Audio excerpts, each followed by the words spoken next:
Functional group के structure में हमेशा एक बॉन्ड लेंथ और एक बॉन्ड एंगल होता है which is an outcome of the repulsions of the lone pair lone pair lone pair bond pair. बहुत इंटरेस्टिंग है कि अल्कोहल फिनॉल में जो हाइब्रिडाइजेशन होता है वो ईथर की तरह sp3 होता है, लेकिन अल्कोहल फिनॉल का जो एंगल होता है वो टेट्राहीड्रल से छोटा होता है, वेरएज ईथर का टेट्राहीड्रल से थोड़ा सा बड़ा होता है। कारण जानने के लिए इसका स्ट्रक्चर जानते हैं, जिसके लिए चलते हैं सीधा क्लास में for structure of alcohol phenol and ether. Structure of alcohol phenols and ethers. Let's get started. So guys, this is a structure of alcohol. ये वाला जो आपका ऑक्सीजन है ये क्या है? ये sp3 hybridized है, टेट्राहीड्रल है, राइट? और ये कार्बन भी आपको पता है ये टेट्राहीड्रल है.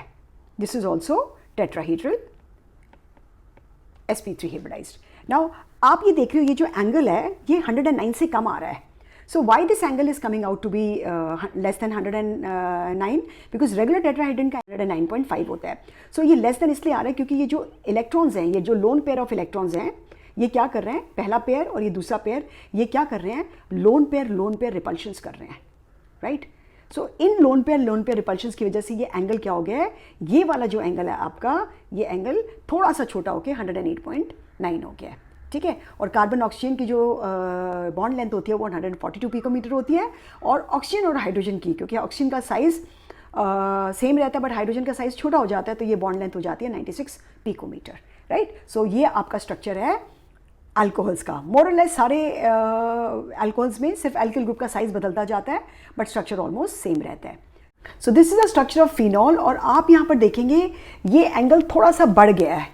सो ये एंगल 108.9 से 109 पॉइंट पे हो जाए, ठीक है? सो थोड़ा सा ये एंगल बढ़ा है.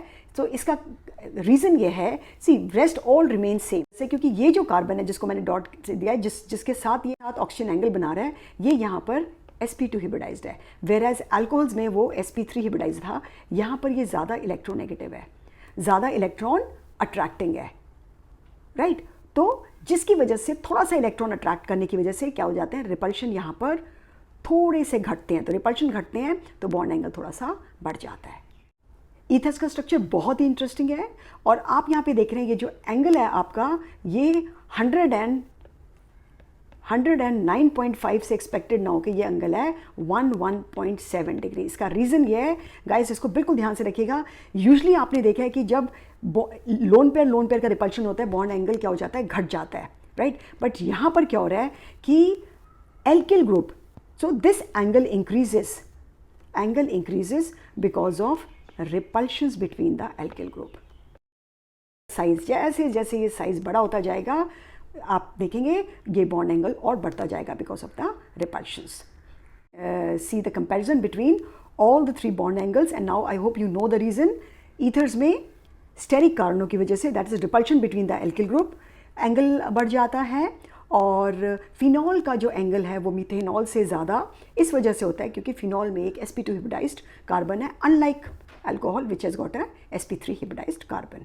I hope with this lecture it is clear to you what is the repercussions of the interaction of the bond pairs, lone pairs on the bond length and bond angle. So we meet in the next class with an interesting video on alcohol, phenol and ether.